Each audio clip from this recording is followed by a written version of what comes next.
Good morning, guys. So this morning I have something very interesting to share with you guys. So it's about keeping your soil nutrient rich and healthy. And today I have some things from my kitchen that I will be talking about.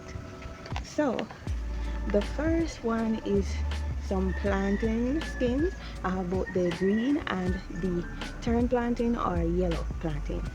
And if you have bananas as well, this applies to bananas.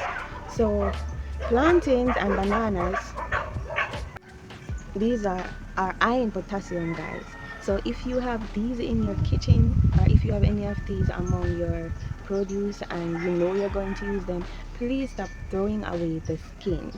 These are super rich and beneficial for your plants, for your soil.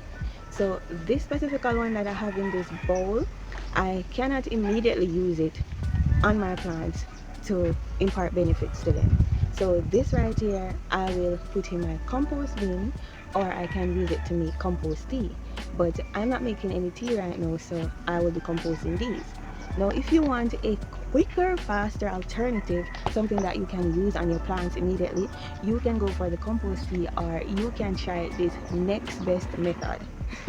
So right here, guys, I actually blended the food scraps. So in this container I have not just green plantain scraps, but I have some pumpkin, I have tomato, I have what else, I even have some mango skins, guys. So everything, and eggshells as well. So everything is blended up and it's in a liquid form. So this morning I will be using this to water my vegetables.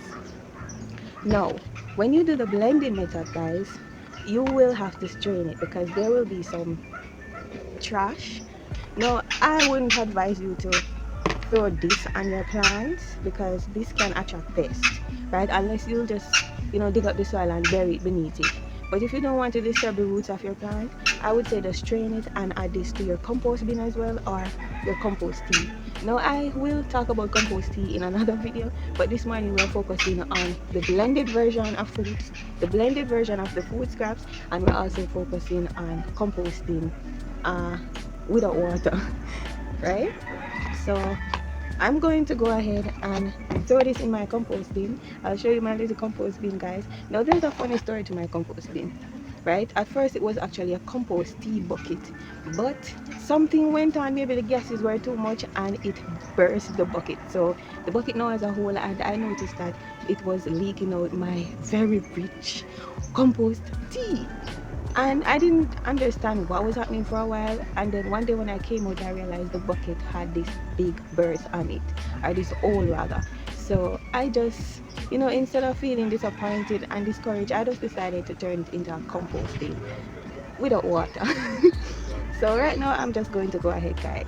Oh my god, guys, before I do that I have to do something very quick. Can you see that plant behind me? It is looking so sad right now, so I'll give it some water. It's my coleus and it tends to look like that most mornings because it needs a lot of water.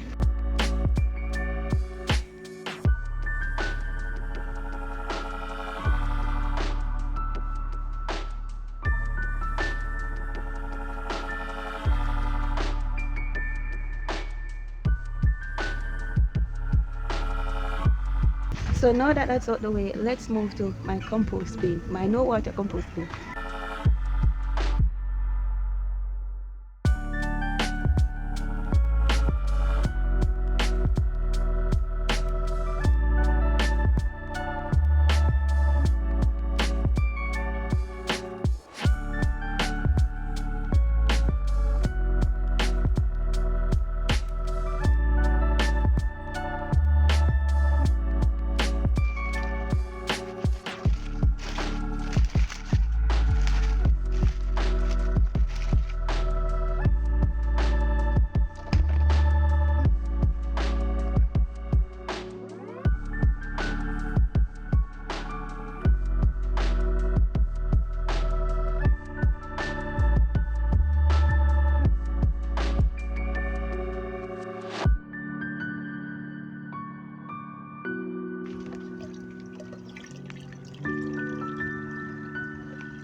I hope you will stop throwing away your kitchen scraps and you'll start putting them to use, because they are rich in benefits and they will help your soil, especially if the soil that you're using is not really a good soil. It's just like a topsoil from outside in your yard and you dug it up, but it's not really rich in anything.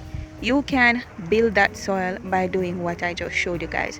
And I did not mention, but potassium is really good for your fruiting plants, like your peppers, bell peppers, your tomatoes, and so on. While nitrogen, which was also in that blended concoction or blended food scrap concoction, is great for your vegetable plants. I forgot to mention that cabbage and some callaloo scraps was also in that blended concoction.